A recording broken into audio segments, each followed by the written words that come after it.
আজ সন্ধ্যেবেলা বানাচ্ছি। একদিন তো তালের বড়া বানিয়েছি, খেয়ে সবার হয়নি। আজকে আবার সবার আবদারে বানাচ্ছি তালের বড়া। এই দেখো বন্ধুরা,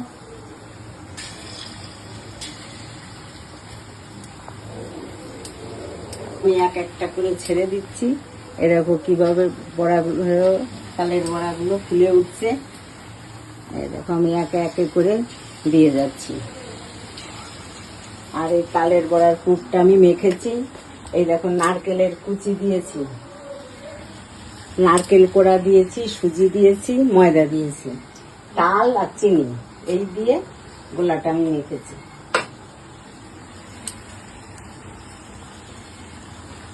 এই ময়দা দিয়ে মাখলে, সুজি দিয়ে মাখলে তালের বড়াগুলো যেমন নরম হয় তেমন খেতেও সুস্বাদু লাগে। চালের গুঁড়ো দিয়ে মাখলেও ভালো হয়, কিন্তু চালের গুঁড়ো দিয়ে একটু মচমচি হয়, আর এটা একদম নরম সফট হয়। এই হচ্ছে এই দুয়ের ভিতরের পার্থক্য। দেখো বন্ধুরা, কেমন রসগোল্লার মতো ফুলে ফুলে উঠেছে। এই দেখো,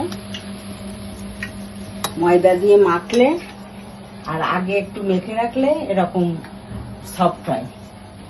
আমি দোকানে যাওয়ার আগে মেখে রেখে গেছিলাম, এই দোকান থেকে এসে এগুলোকে ভাজছি। সুন্দর হচ্ছে।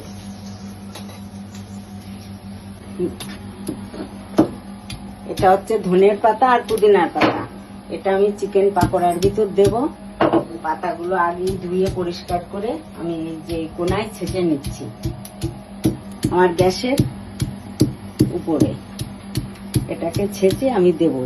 মিক্সি মেশিনে পেস্ট করেও দেওয়া যায়, পেস্ট করলে একদম কাদা কাদা হয়ে যায়, ওটা পেঁয়াজ রসুনের বাটার মতো করে হয়ে যায়। কিন্তু এটা পাকোড়ার ভিতর দিলে ছেঁচে, এই পাতাটা ওর গায়ের সঙ্গে থাকবে একটু, আর পাতাটা ভাজা হবে আর ভালো ছেন বেরোবে। এক একজন এক এক রকম বানায়, আমিও এক এক রকম বানাই। আজকে আবার এইটা আমি দেখেছি, সেইভাবেই করে বানানোর চেষ্টা করছি। দেখি খেয়ে কেমন হয়। আমি আগের দিন বানিয়েছিলাম প্লেন ভাবেই, কর্নফ্লাওয়ার দিয়ে আর হচ্ছে পেঁয়াজ রসুন আদা বাটা দিয়ে, কাঁচা লঙ্কা বাটা দিয়ে মেখে করেছিলাম। আর আজকে একটু ধনের পাতা পুদিনার পাতা দিয়ে ছেঁচে করে দেখব কেমন হয়। তোমরা বন্ধুরা এইভাবে একদিন করে দেখো, করে কমেন্ট করে বলো কেমন হয়। বড়া কড়াইতে দিচ্ছি। আমার এই রান্না আমি যেভাবে করি, তোমাদের যদি ভালো লাগে তাহলে আমার রান্নাগুলো দেখো এবং আমাকে ফলো করো, কমেন্ট করে আমার পাশে থেকো। পরবর্তীতে আবার দেখাবো, পরবর্তী ব্লগে তোমাদেরকে। ঠিক আছে, এখন আমি এইটে ধনের পাতা পুদিনার পাতা ছেঁচা হয়ে গেছে, এটা দিয়ে আমি এখন মাখাচ্ছি চিকেন পাকোড়াটা। এটা দুপুরবেলাতেই আমি পেঁয়াজ রসুন আদা বাটা কাঁচা লঙ্কা বাটা দিয়ে মেখে রেখেছিলাম। এখন এই যে পাতা দিয়ে দেখো মাখিয়ে নিচ্ছি। এর ভিতরে দেব কর্নফ্লাওয়ার, দেব গোলমরিচের গুঁড়ো,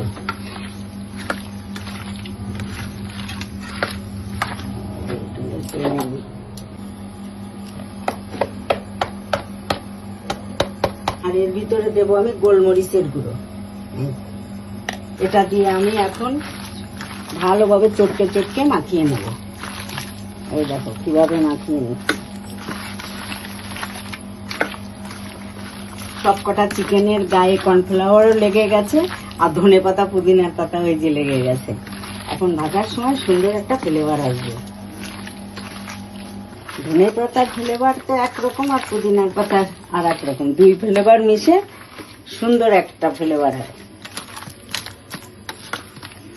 সুন্দর করে মেখে এই যে একদম দেখো আঠা আঠা করে মেখেছি। এখন আমি দিয়ে দেবো কড়াইতে।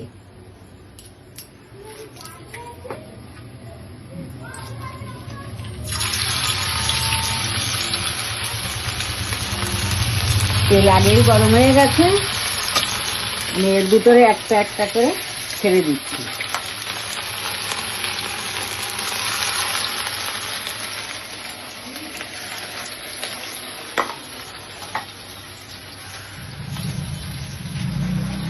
এগুলো ভাজা হয়ে গেছে, একবার যেগুলো দিয়েছিলাম সেগুলো ভাজা হয়ে গেছে।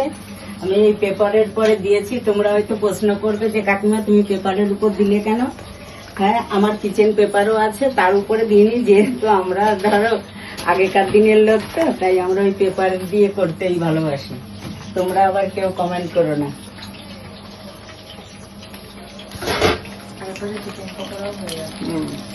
আর এক পাশে এই দেখো চিকেন পাকোড়া হচ্ছে, এক পাশে চা হচ্ছে। আমার গ্যাসে 3টে ওভেন। আমি এইভাবে তাড়াহুড়ো করে সবসময় কাজ করি। দোকান থেকে আসি দুপুরবেলা 1:30 2টোয় আসলেও আমার 3টের ভিতরে রান্না বান্না করে খেয়ে দিয়ে আমি 4টের ভিতরে বেরিয়ে পড়ি।